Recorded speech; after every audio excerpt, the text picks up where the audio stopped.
एनसीआरबीचा report कसा वाचला पाहिजे या संदर्भातलं प्रशिक्षण देखील आमच्या विरोधी पक्षाला या ठिकाणी देण्याची आवश्यकता आहे।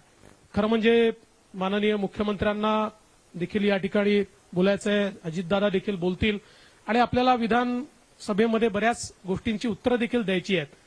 एकच गोष्ट या निमित्ताने मी सांगतो की काही बॅनर लागलेले आम्ही बघितले की 10 दिवस अधिवेशन।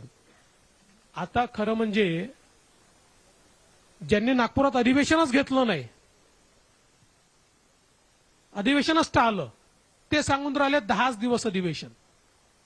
त्यांना पहिले माझा प्रश्न आहे, आम्ही रोज म्हणायचो नागपूरचं अधिवेशन घ्या, पण नागपूरचं अधिवेशन घ्यायची वेळ आली की कोविड यायचा आणि नागपुरात अधिवेशन व्हायचं नाही।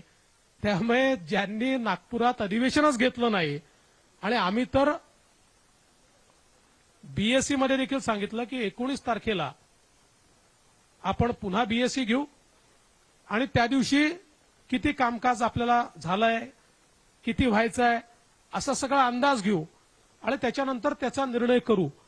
त्यामुळे मला असं वाटतं की पहिल्यांदा आरशात पाहिलं पाहिजे आणि त्याच्यानंतर त्यांनी बोललं पाहिजे। सत्तारूढ पक्ष सर्व प्रकारच्या चर्चांकरता आम्ही तयार आहोत। आम्हालाही असं वाटतं की सभागृहामध्ये चर्चा झाली पाहिजे।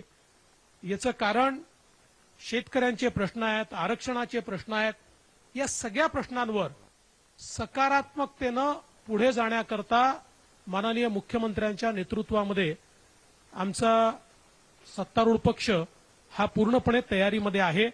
त्यामुळे ज्याही प्रकारच्या चर्चांची मागणी होईल त्या चर्चा आम्ही करायला तयार आहोत। सत्ता पक्षातर्फेही काही चर्चा उपस्थित होतील त्याचीही समर्पक उत्तर आम्ही द्यायला तयार आहोत।